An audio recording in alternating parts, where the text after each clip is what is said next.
right, welcome to episode 20 of the Flag Stays Down podcast. Tonight we got myself, Andy, we got Matt and Parker as well, coming off kind of an interesting week in Chelsea football. 1-0 win over Spurs and 1-0 loss against City. So, we got the highs, we got the lows. And honestly, I'm going into tomorrow with a smile on my face because the Cowboys got fucking shithoused. So I'm happy. How are you guys doing at the end of this weekend? I'm so happy watching that Cowboys game. I've never had so much joy before in my life. I love seeing it. But to the actual football that we care about, I'm okay with the week. I think it's serviceable for everything that we had, and overall, I can't really complain too much. Yeah, we progressed in a cup that was definitely a matter of importance shown by who we put out there for our lineup. And so clear to me that the focus was winning there. And then with the City match, it felt like kind of the last step for me to emotionally remove myself from winning the league this year. Once again, it feels like City's year. I think this was now 12 in a row for them. So it's definitely theirs to lose. And if we had won that match, it would have left some doubt, maybe, there's a chance. And now I don't think so. So, for better or worse, that's kind of how I feel now. So a little bittersweet for me because I still had this glimmer of hope, but so gone, and we have got other things to focus on now. So, mixed bag for me a bit. Yeah, I don't know if, how much Top Gear you guys watch, or if you guys have seen the meme of Jeremy Clarkson. Oh no. Anyways, that's kind of how this week felt to me. Losing to City, in the back of my mind, we were already out of the title race. The only thing that could have made it better is if we had won, then that the slight hope hangs on for even longer. But at this point, it's time to focus on other competitions. I think top 4 is easily attainable for us, and so again, it's. Oh no. Anyways, on to EFL Cup final, Club World Cup, FA Cup, Champions League. Plenty of eggs in every other basket. So this is one of those losses that honestly didn't hurt me a ton. Got to give some shout out to City though, because they do what others want to do, which is those consistent results, week in, week out, where they can just kind of put together a squad and go out there and get wins. And 12 wins in a row in a season of 38 is spectacular. So I want to get there in the near future where we can kind of string those together while focusing on other cups as well. But no, City does a good job with that. So pains me to say it, but hats off to them on that. And shout out to all 3 of their fans. So we definitely appreciate that as well. Yeah, and their No Plastic Fans campaign, that was in poor taste, to say the least. Read the room, guys. Read the room. So one thing that really bothered me, again, I said that this loss wasn't a big deal to me since we're on to the EFL Cup final and all that, but I guess one thing that does bother me is 0 shots on goal in 180 minutes against Man City this year. That's, oh man, we're champions of Europe. And I know the first match we sat back a lot. But this one, we had so many chances. And I don't know, Rom, I said it on past posts, or past pods. I'm done with the man. He's clearly lost all confidence. I don't know what he's doing out there anymore. He's a bust. $100 million he should have scored in that match. These are the kind of matches that you pay this man to be in. And for him to, A, play a ball to a clearly offside Hakim Ziyech when you're one-on-one with the goalie, and B, have all the time in the world to get past Ederson and just hit it right into his sliding arm. Do better, man. God damn it. I mean, it's valid. I will go on the flip side and just say it's one of those things where he might be in a situation where he's trying too hard to win back like the fans almost too quickly. I mean, we do see, the constant work rate. It's still there. He's still working hard. I give him credit for that. It's just that final piece, which, again, Colin's to your point, that's what we paid him to do. And right now, just hasn't been there. And again, I think that all comes from that Sky Italia interview and the repercussions from that. And I think he's still trying to kind of find his way back from that. And he might be trying to do a little bit too much too quickly. And, we're starting to see the impact of that. Yeah, the only thing I disagree with Matt is I don't like his work rate. I think he works in certain pockets and in certain situations he goes hard, but he definitely doesn't go hard all the time. And I mentioned it a couple pods ago about, are we a better team without him? And I think we are, because I think other people pressing high and winning the ball back and really working hard off the ball and on the ball, like, I think we just get a better look. And I saw a lot of time where he was standing around, just kind of hovering, and then, kind of picking his spots to do runs and to make it look like he was working hard. And that's what the vibe I got from him was like, I'm going to try to make it look like I'm working hard, not like I'm going to work hard. So I didn't like his body language. I didn't like much about him. And, go back to that Liverpool match where he wasn't there. And I don't know if we draw Liverpool with him in. I'm not sure, we need him in that situation. And, it makes me wonder what happens if Kai Havertz was starting in this match. But I think our top three were all kind of so to below average in this match. So I definitely don't think it's just Rom's problem. I think we have other avenues to look at as well, especially Pulisic. I don't think he had a great game at all. And Ziyech was decent at times, creative and put some good balls in, but those three together did not work well. So it was a collective package for me. One interesting stat that I want to point out, and I want to give credit to Lee Dixon for kind of the counterpoint to this.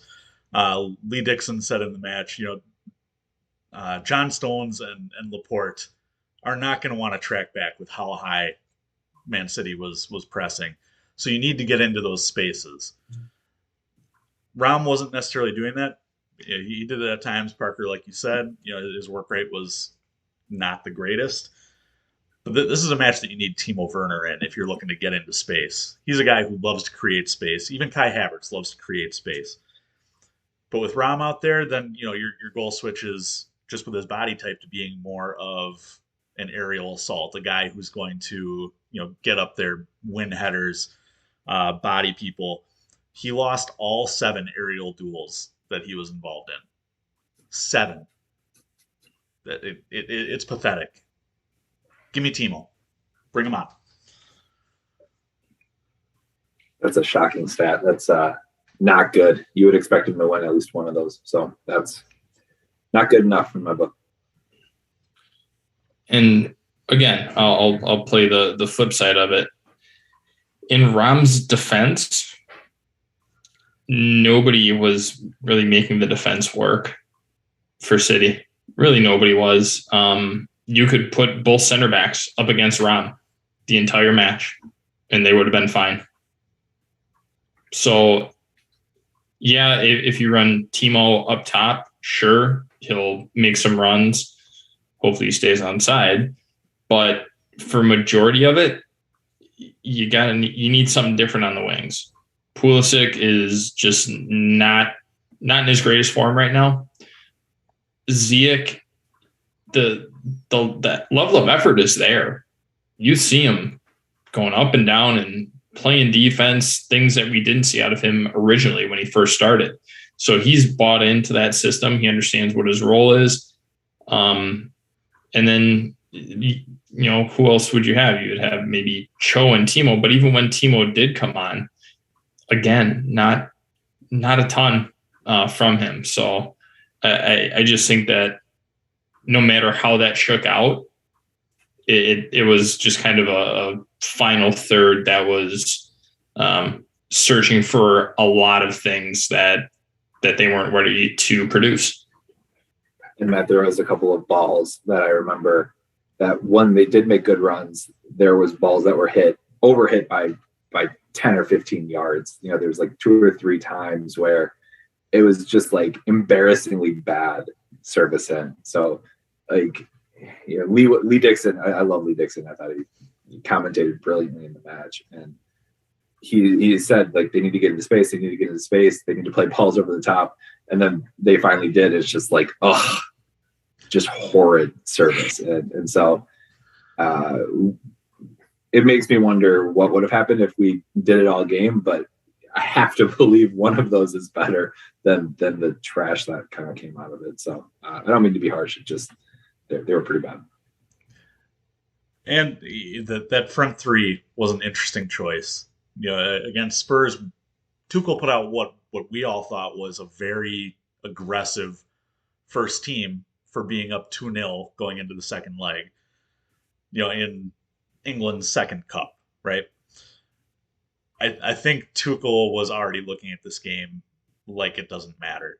I think maybe not that it didn't matter, but you know, kind of putting his priorities with the cups.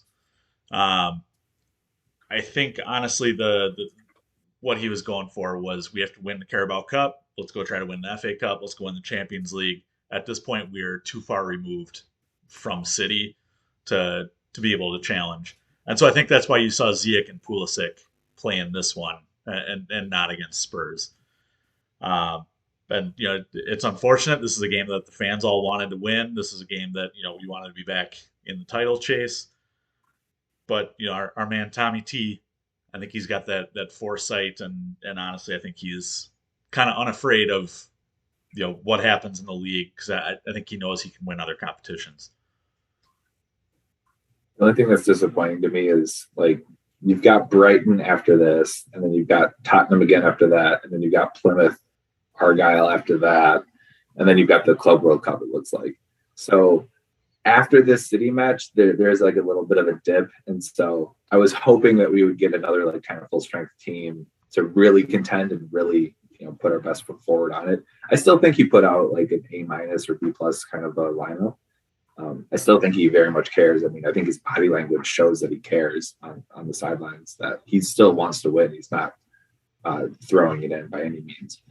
But that was my only thing where I was like, gosh, I see who's coming up, and I would rather that lineup go up against Tottenham in the league or something like that, because you can kind of save some of those lineups for not the best competition. But for City, you got to go all out. And, you know, we've said it once, I'll say it 100 more times. It definitely shows our need for this system to have Ben Chilwell and or Reece James involved in it. I mean, I kind of want to just go back and watch old matches and remember what used to be, because it feels like it was so long ago when they were both out there, and man, were they good together. And both of them scoring goals. I mean, Chills had like 3 games in a row where he's scoring goals, and then Reece decided to do it in the next 3 games. And I can't even remember those times anymore. So it shows that we need them. It shows that we relied on them. And, those guys aren't easily replaceable.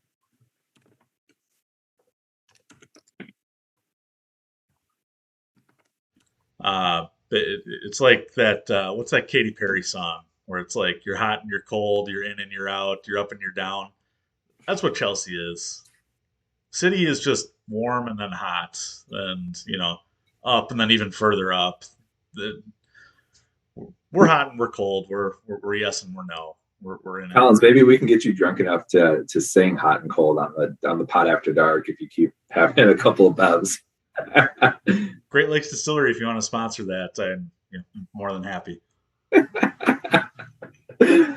Yeah, I think this podcast needs more Katy Perry songs on it. So one additional thing to touch on, Parker, we were talking about with Reece and Chills. They are 2 of our top 5 goal scorers in the Premier League this season. So when we talk about, you know, we had argued, I wouldn't say argued, but we had tried to figure out if not having a striker would be a viable option going forward. Well, Chilwell and Reece were able to at least solidify that for the time being. Now you're without them. Your $100 million striker not performing. Your, what was Pulisic, 80 mil? Your $80 million winger not performing. Timo was 70 mil. Not getting as many looks out as we would see. Ziyech was 58 mil? He's not really producing much either. So we're relying right now on the academy players. So Cho, Mason Mount, to kind of solidify all that goal scoring and make up for all that. I think Mason would have been a different look that I feel like, he should have gotten some more time out there to actually have an impact on the game. I understand the reason for Ziyech being there, because his work rate is going to be able to help Alonso, who, a stiff breeze will blow him in the wrong direction, to help him. And then also with Dave not having the pace, you have Pulisic, who will also track back. So I get trying to kind of supplement those two. But when you had Reece and Chills, you didn't have to worry about that. You knew they would get back. You knew they could bomb forward. You knew that they could put in great balls into the box, off corners, off set pieces. We just don't have that right now. And it, like you said before, it shows the true impact of how valuable that they actually are when they're not there. And well said. Not only on top of the, in addition to the attacking there, you look at the defending, and now, I trust Dave. I trust Dave on the right, because honestly, he's not tracking as far up as he has been.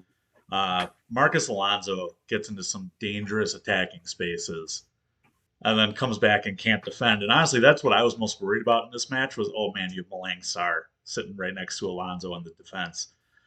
Malang Sarr bailed out Alonso on multiple occasions. He looked good. He looked good for, 22? A guy who couldn't even get into Porto's B team last year on loan.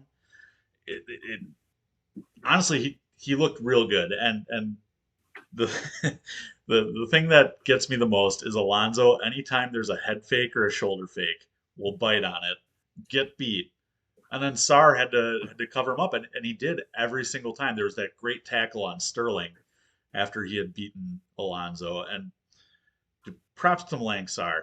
He's making Andreas Christensen irrelevant at this point, and honestly, I'm loving every second of it. And we talk about money a lot on this podcast. Malang Sarr was a free transfer, so.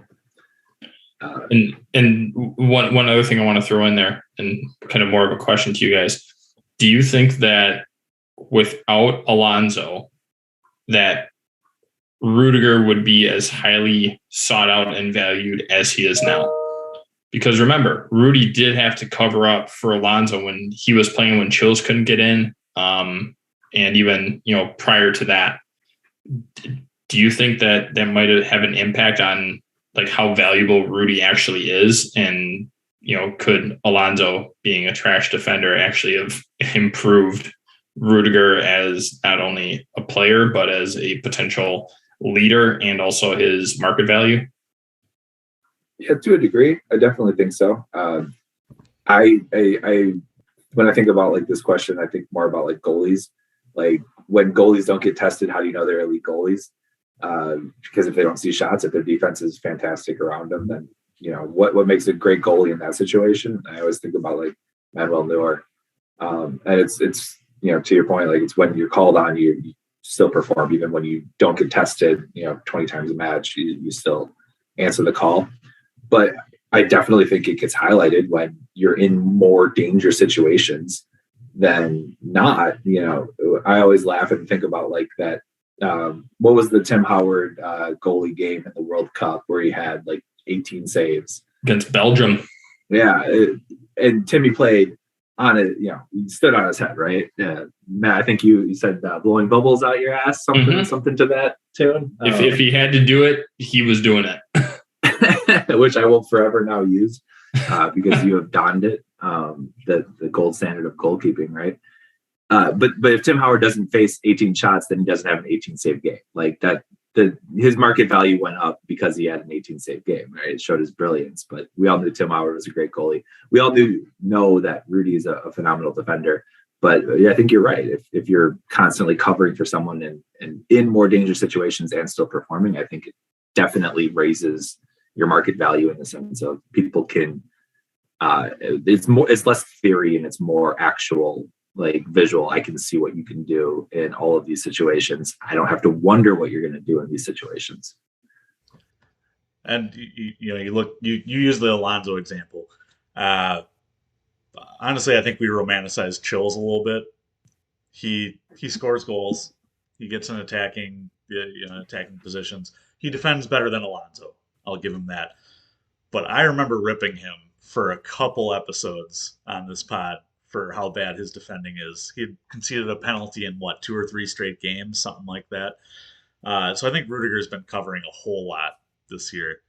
But Parker, like you said, it just kind of, what you do kind of shines through. The talent kind of shows there. We saw against City, especially in this one, they didn't always attack down that side with Alonso. But it was anytime anyone got close to Rudiger, the ball magically went somewhere else on the pitch. No one wanted a piece of that man. And I think that's what you pay for. I think you pay for the intimidation factor because people know how good he is and people know that, honestly, he's going to F you up.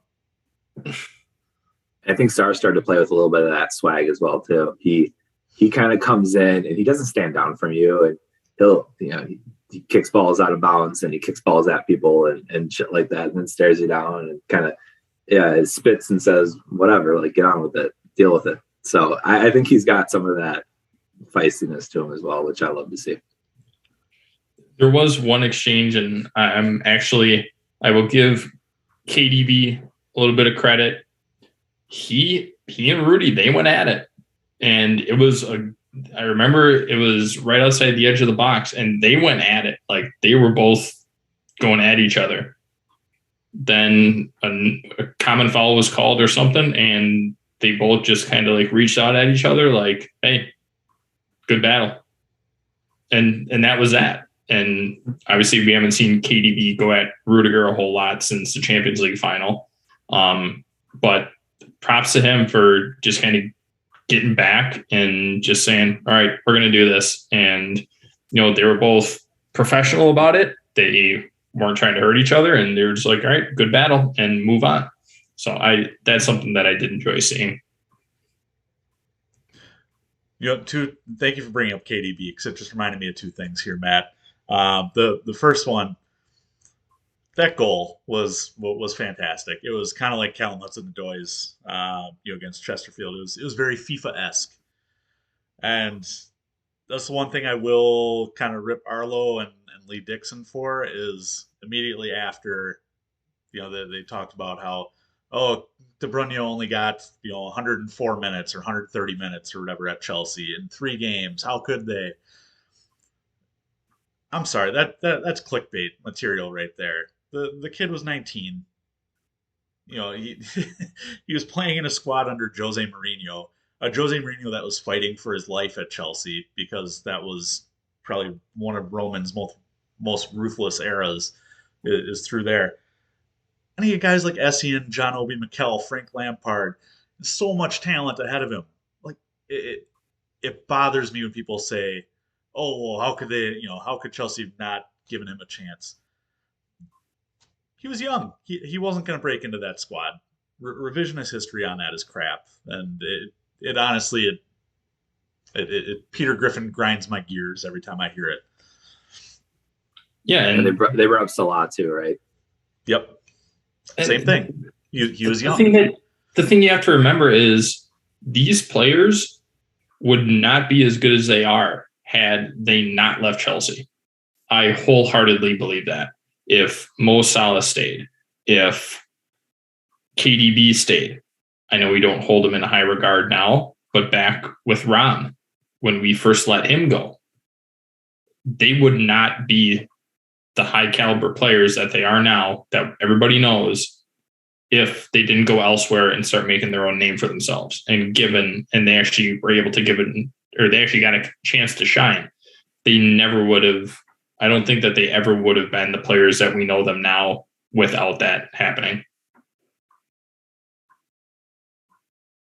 Couldn't agree with you more, Matt. It's KDB is phenomenal, and I think he's shown it time and time again in his growth in different leagues and to where he is now. I mean, he's one of the best out there, and he's definitely had his chance to shine. The one thing I wanted to point out that I also saw somewhere on the medias is that goal was pretty much unstoppable, and I don't think having Mendy in our squad does much to save that at all. I mean, he wasn't really in a position to shoot. He found a way to get a shot off, and he put the ball, well on target. I mean, it was a really great goal. I think all credit goes to him. And I hate when narratives get furthered on things like this, and Kepa can't save balls outside of the box. I don't think it's really a fair narrative. I think Kepa's been brilliant this season, and I think it's been well documented on this podcast. I think we all have seen the growth of Kepa and how he's really taken charge and really stepped up to the plate and made great saves.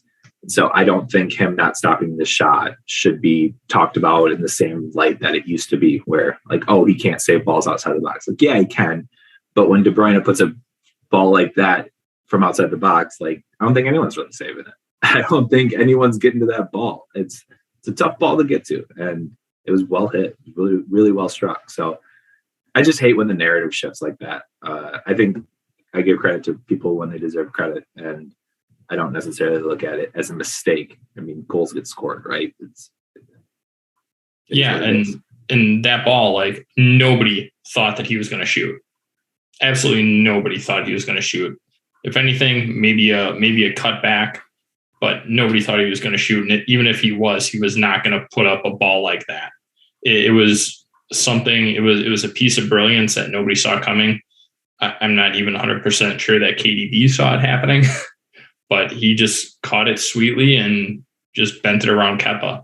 And yeah, people are going to say, well, Kepa took a step in the wrong direction to start, and had he just gone the other way to start, he would have had it. That's fine, but on a ball like that, you're not going to be looking far post. If anything, you're going to be looking to cut it back across the keeper and kind of go after that near post. So I agree. There's really nothing Kepa could do. The only thing that maybe I would have liked to see was Conte actually, I don't want to say take out KDB, but at least put in a strong enough challenge to draw a foul against him and at least not have him continue his run.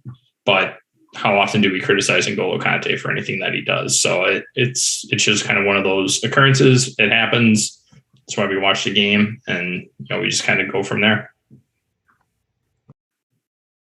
So the other point on KDB that I wanted to bring up here, I fully agree with Matt, your point on the goal, and Parker, your point on Kepa.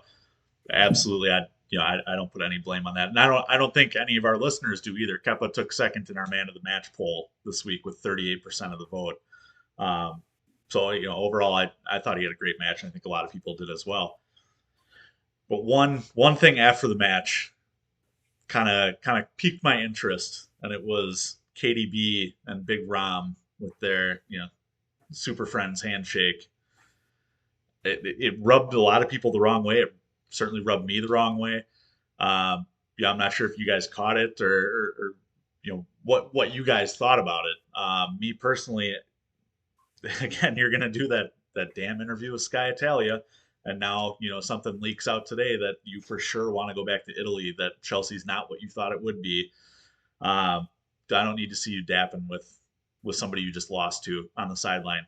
I now know how Real Madrid fans felt when Hazard was hugging all the Chelsea players after we beat them last year. It's something I don't want to see. Do that behind closed doors. It's not a good look.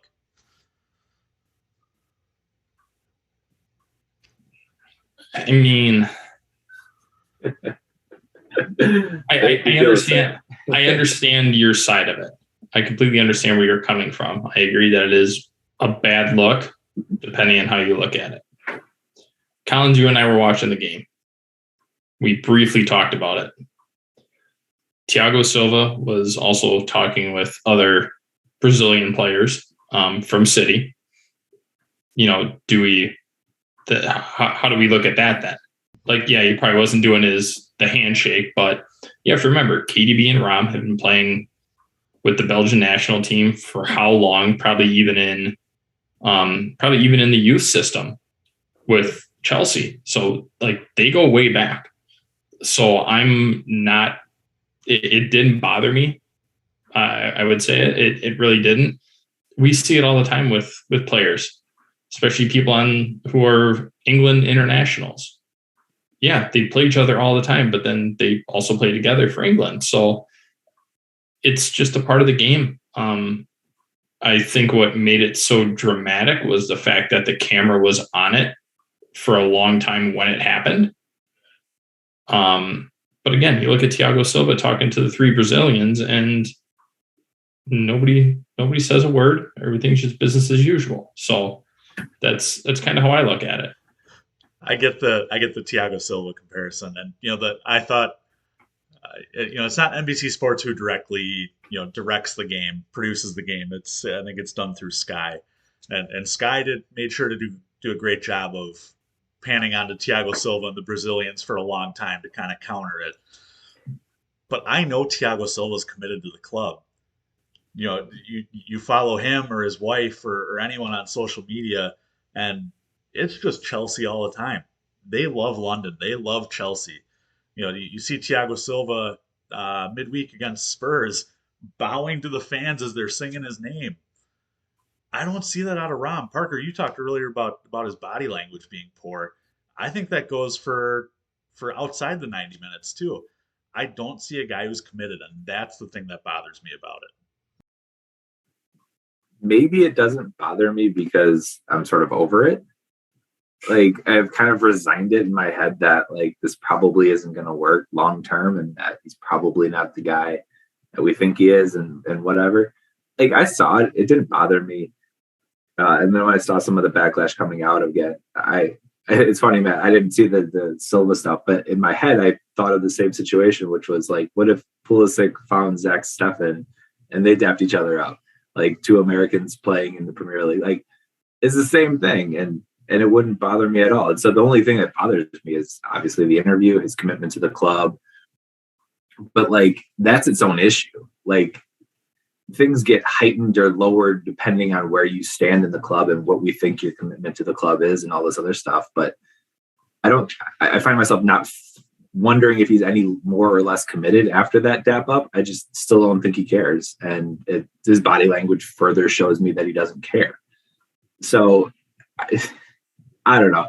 I would much rather talk about the fact that Thiago Silva literally stood, and I saw one tweet that said, for the people who are commenting about this, like, you really don't understand. He did this for like 5-6 minutes straight, where he was dancing, where he was singing. They were chanting his name. He was singing along with them, and he was dancing along with them and bowing to them and waving to people and going up and down and everything for 5-6 minutes straight. Like, not just a quick hand, not a quick hello, not a quick bow, just continual. And he was having a great time with it. So we all saw the clip. I don't think the clip does it justice, because I didn't know it was consistent like that. I didn't know it was outstretched like that. And so we get like little bite-sized pieces of this. But from the fan that was in the stands, they were like, holy shit, we have never seen something like this before. We haven't really gotten a player in their late 30s to come to the club like this and really embrace it full on. So I would much rather talk about that, because that makes me feel good. And it's probably the feel good story of the past couple of seasons. It furthers my love for him. The Rom stuff, it furthers my whateverness towards him. That's my 2 cents on the issue. To me, I think the only reason why it's an issue is because of the interview. I think if the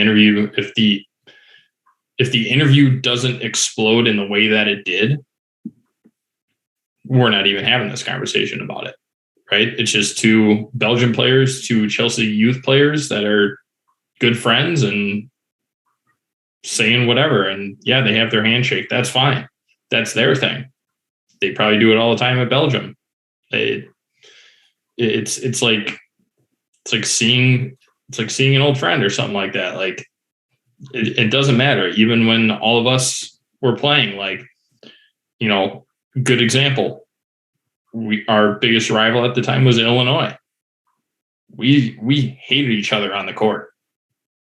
After that, we were fine. Like, we actually talked. I remember talking to a few of the Illinois guys, and I even had some guys come up to me the year after and just like say hi and whatever. So, it is what it is. It's just a mutual respect thing, and you just kind of deal with it. So to me, the only reason why it's an issue is because he is being so heavily scrutinized for everything that he does. He has a very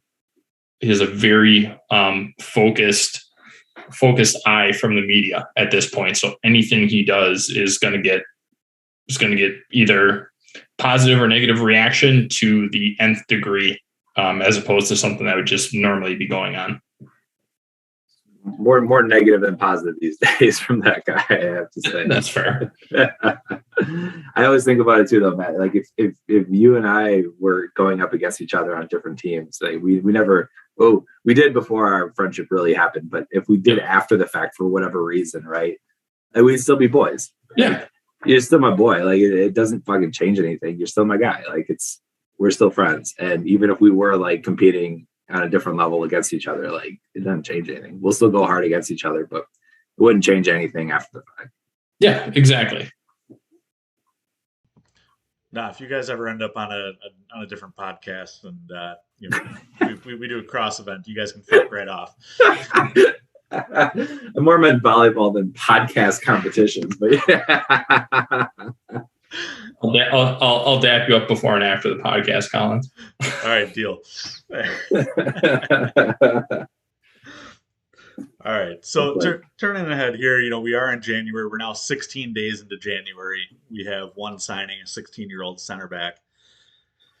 Not the relief that we had desired at the beginning of the month. Kennedy got recalled too. Yes, sorry, thank you. Kennedy was required as a left-sided option. Not clear whether that means left back or left wing. The Serginho Dest interest, I don't see a lot of smoke on that anymore. Digne obviously is with Aston Villa. I am seeing Kurzawa from PSG, who was the second choice left back under Tuchel at PSG, as well as Ousmane Dembele from Barcelona. Those are the rumors. That's the smoke. What would you guys like to see in the next 15 days? What is your ideal January dealings? Not Dembele. He's always injured. I think the clear winner would be Dest. I mean, he seems versatile enough to play on either side, and he's young. And if they could work out a loan with option to buy or a requirement to buy or something like that, to kind of structure a deal. I was listening to Matt Law on the London Blue podcast, and he mentioned that Dest would probably be like the top pick of who's left, I guess, and sort of a best of the scenarios for what's possible. Because it looks like Palmieri's out. I know that we keep kind of going to the well on that one, and Leon's pretty reluctant to give him up because he's a pretty big, spot in their squad right now. So as much fun as it is to throw money at problems, it doesn't solve the fact that you need him. Like, you can't replace him, and people are valuable. So if he's a part of your squad right now, like, I could see them holding on to him if they have that ability. So I think Dust would solve our immediate issues, provide some versatility. When Alonso's playing, could give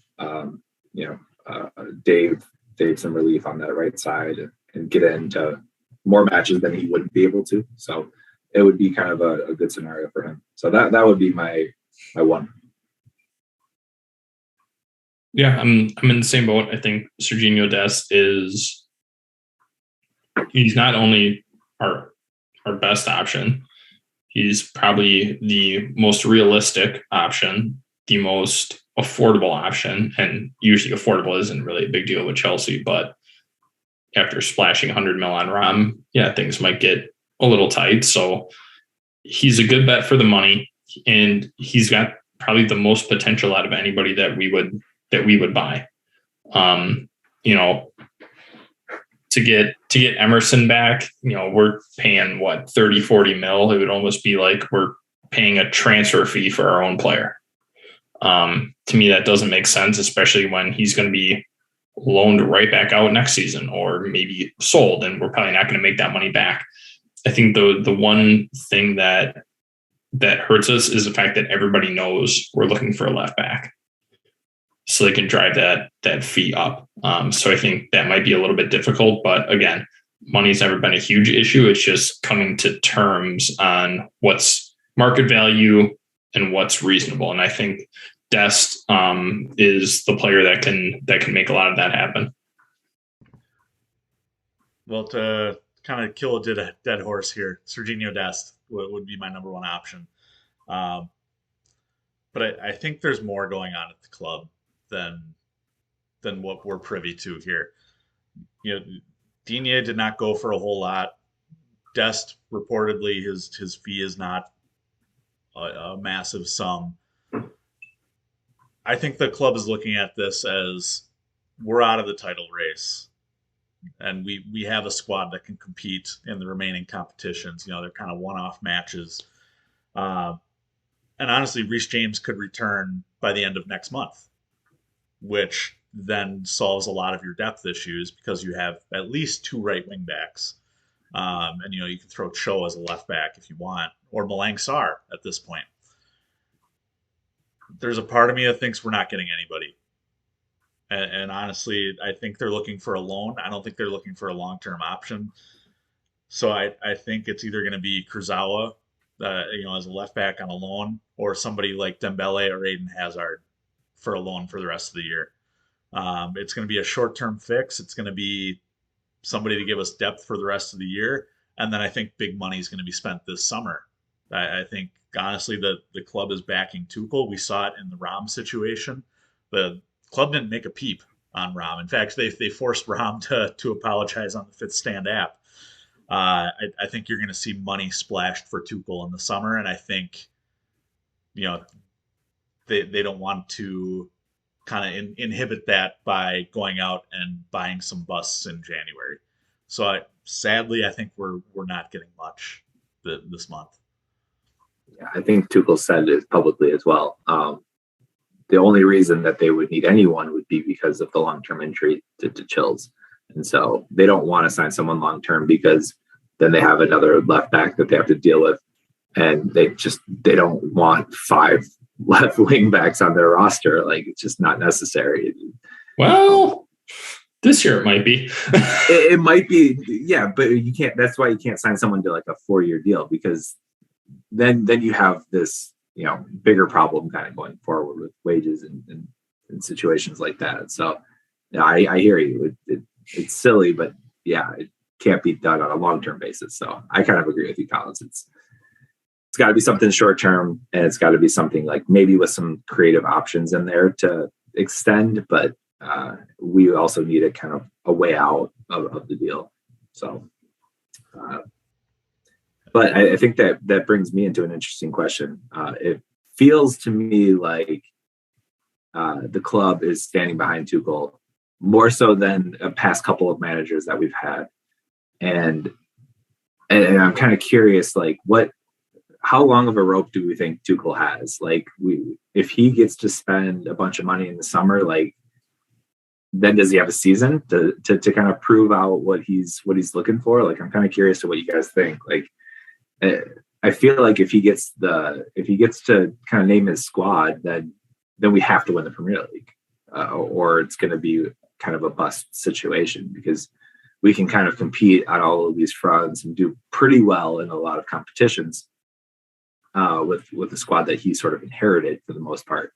But if he gets to name his squad, then I think expectations become way higher. So I'm curious to what you guys think on that. I think, honestly, it's exactly like you said. I think he gets, you know, quite the transfer purse this summer. I think there's going to be some squad trimming, and, you know, it gets to the point where it's his guys, because really you look at who's been brought in under Tuchel, whether or not you want to debate whether they are Tuchel guys. It's Rom, Saul, and Bettinelli. that's that's not much. You're basically playing with Frank's team, so basically playing with Sarri's team at this point. I think honestly he gets a big summer spend, and if he's not at least competitive in the league, I would hope that Roman and Marina are not thinking that we're on the same level as City with just a few transfers, because we're not. We've seen that this year. But I think as long as Tuchel continues to compete and win trophies, I think the club is his. That's going to be the biggest thing. And I think how we finish, because we're in 5 competitions, right? How do we finish in those competitions? I think that's going to dictate the relatively short rope that we have seen at Chelsea under the Roman era, or the Roman Empire, shall we say. You need hardware. That's always been the thing. And even sometimes that isn't enough, right? We saw it with Roberto Di Matteo. Mm-hmm. And still, he was gone 6 months after winning the Champions League. Mm-hmm. So to me, it comes down to how do we finish in all these competitions that we're in this year. I think we've all kind of committed to, okay, let's kind of throw the Champions League kind of as our lowest priority. Let's kind of throw it to the wayside. Obviously, still top 4, we're still competing, whatever. But to win the Premier League, I think that's kind of out of the question. Going to the other competitions, I think the FIFA Club World Cup, you have to win that. I think the domestic competitions, you have to at least get to the final. I think there's no legitimate reason not to get to the final, especially if we're under the mindset of, okay, the Premier League is going to be the Premier League, but we need to focus on these domestic competitions. We're going to throw out our big name starters and everything like that during those matches. If you do that, then I can see 3 trophies this year, but I think you have to at least get to the final of all those competitions to at least solidify your place as kind of holding the team and being able to create the team that you want. We've seen it with City. We've seen it with Liverpool. They have years to create the team that fits the manager's style. Not always been the case at Chelsea, well documented, but Parker, I think the point that you're getting at is it seems a little bit different this year. It doesn't seem like we're on a very short leash with any one of our managers. And it's one of those things where we're not sure how to feel because it's different, right? We've never really experienced this before. So I think that's kind of the biggest question. But for now, I feel like the team is his, and I think he will have another year to get the players in that he wants and create the team that he has envisioned that fits his system. So what we're kind of collectively here, let's try to set the minimum as to what we think Tuchel needs to do in the next 6 months to retain the trust of the board. We're talking about finals of tournaments. We're talking about winning trophies. Matt, you had mentioned 3 trophies. Parker, how do you think the season needs to end for Tuchel to retain the trust and not go into next year on a hot seat? The minimum, I would say the minimum would be top 4 in the Premier League, quarterfinals in the Champions League. We're already in the we're already in the finals of the Carabao Cup. So I'll leave that at that. The finals, of the FA Cup and winning the Club World Cup. Now, a little bit of that's flexible, but I think that would be like my bare minimum, which would be basically 1 1/4 trophies if you count the Super Cup as anything for the year, including the Club World Cup, but getting to the finals of most major tournaments and then top 4 in the league and top 4 in the Champions League. I think that's bare minimum of like not hot. That's like a semi-hot seat. How's that? for us to feel like pretty good about it, like you're winning the FA Cup, you maybe losing the Carabao Cup, but then you're like in the finals of the Champions League and you're second in the league. Matt, how about you? Yeah. I think you have to make it to the last four, the Champions League, and not get blown out. I think as long as it's competitive, then we're good.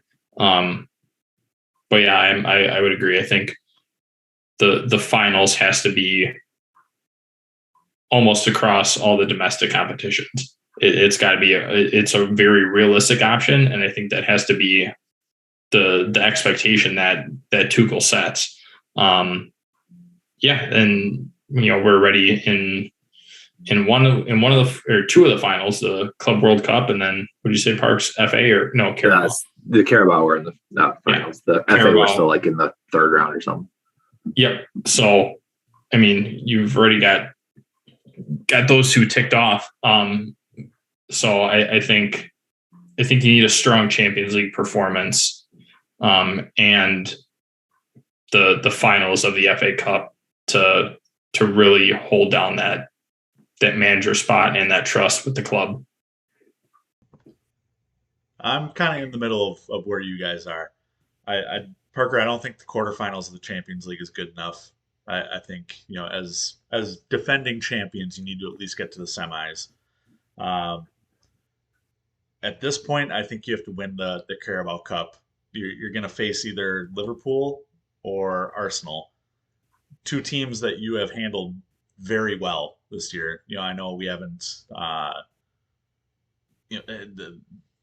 The points against Liverpool don't necessarily show, but in both matches we played really well. I think we were the team that deserved the points in both matches, and Arsenal's Arsenal.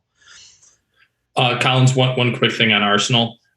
We will have to see if we're actually able to play a game against Arsenal if they can field the full squad. Yeah, but that's just a side note. I just want to make that clear. That's all. Quick advertisement. Make sure on Thursday to listen to Pod After Dark, because I'm about to go off on Arsenal, but we don't have much time left in this one, so just be ready for Thursday, please. Anyways, so I think you have to win the Carabao Cup, semifinals of the Champions League. I agree, top four in the Premier League. At this point, it's just about getting back into the Champions League. And I think the FA Cup, honestly, is probably semifinals. We talked about last week how you don't really know. The FA Cup is like great if you win it, but it's like if you don't. I think it's getting to a respectable position, and I think that's Tuchel's minimum for not going in next year on the hot seat. But we'll know if Tuchel's on the hot seat because you'll start seeing articles about Roman Abramovich's citizenship, or Roman Abramovich hasn't been to Chelsea in so long. I haven't seen a Roman Abramovich article in a very long time, and usually you start to see them when a manager's on the hot seat. So I think that'll be the canary in the coal mine, so to speak.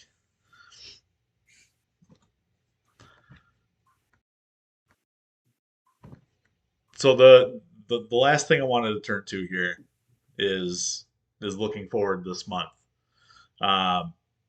We got Brighton, Plymouth, and Spurs. One Premier League match, FA Cup. Two. Oh, sorry, I forgot Brighton was a Premier League match. Brighton, Tottenham are Premier, and then FA Cup against Plymouth, Argyle. So Tottenham are, I believe, 3 games in hand on us, and if they were to win out those matches, they come out 1 point behind us. Is Tottenham now a must-win match? We talked about City being a must-win match, but is Tottenham now a must-win match to kind of assert your dominance in the top 4? I'm almost looking at Tottenham as a can't-lose match. I'm not sure they can compete with us. So I would be incredibly shocked if they fielded after 2 legs of playing them. They showed pretty much nothing against us, and I didn't feel for 1 second really threatened by them. So, yeah, better win. Sorry, I cut you off, Mike. I'm almost more concerned about the Brighton game than I am the Tottenham game.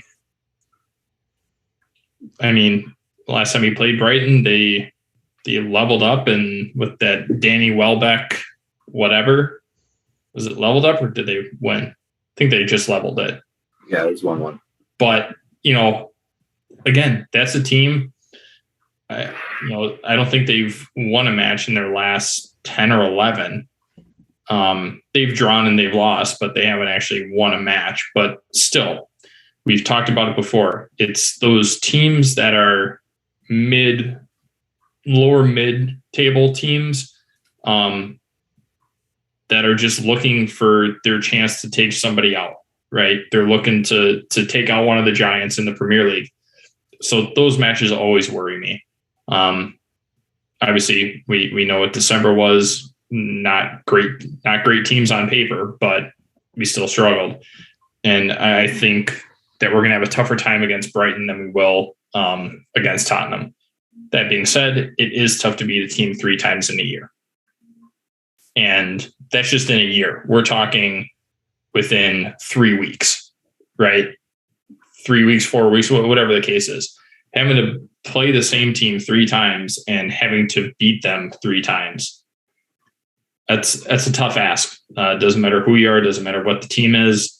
It's always tough. But I do think that if we do have any issues, it will be against Brighton and not Tottenham. And there were a lot of Tottenham fans who thought that they fully deserved a win in the Carabao Cup there. I mean, 3 VAR decisions going against them. The Kepa Arrizabalaga coming out and Rudiger essentially becoming the goalkeeper offsides was an interesting one. Spurs look good in that second half, and we've seen firsthand Antonio Conte can work some magic. I don't know if we can beat them 3 times in a month, but I think it's one that Tuchel absolutely has to win. I think if we don't, I think there's it becomes kind of a logjam, kind of a shit show for 3 through 7 in the league. I think this one absolutely is must win, and I think that will set up a very good February if we come away with points against Spurs.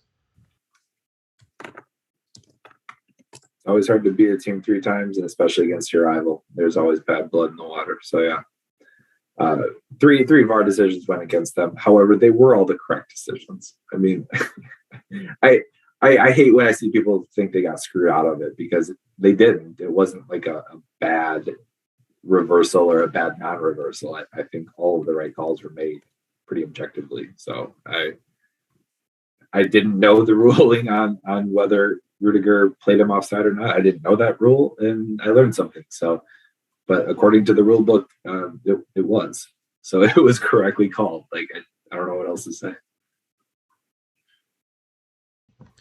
One other quick side note: Tottenham does have a much tougher schedule than we do to finish out the year in the Premier League. Like almost by far. They have United, they have City, they have Liverpool, they have Leicester. So yeah, even if something were to happen during that, I don't think that Tottenham would still be in a place to challenge us for the top 4, even with 3 games in hand. I just don't see it with how unstable Tottenham is, especially late in the year. Granted, that was under Pochettino, but still, they have a history of collapsing late into the season. So I wouldn't be surprised by that. Hashtag Spursy. So Spursy. All right. With that, we are pushing the hour mark. So, boys, I'm going to have to call it. Okay. Game over. San Francisco wins. Yeah. And was it Tunisia loses? Yeah. It's only the 86th minute, Collins. They lost twice, in the 86th and the 89th. So sorry. All right. Well, on that note, please don't hesitate to give us a follow on social media. For those of you watching on YouTube, first ever YouTube video, thank you very much. All 3 of our handles are listed on the left hand side there. You can also follow the podcast itself at FlagDownPod on Twitter, Instagram, and Facebook. We do run 2 polls in every match. Oh, I'm sorry, 3 if you want to count what we're drinking at halftime. But man of the match and man of the get the fuck out of here award, which, just to clarify, is the worst player in the match. Had a lot of blowback on that the last couple of weeks. But, if you do like what you hear, if, whether on YouTube, Spotify, Apple, please subscribe, rate, review, leave us a comment. We certainly appreciate any feedback you have. And if there's ever any questions or comments, topics you want us to cover, please feel free to shoot us a message. We are more than happy to talk about anything that you want to listen to. But on that note, boys, it's been a pleasure. Happy Sunday, and we'll talk to you next week. As always, good. Charles. Cheers.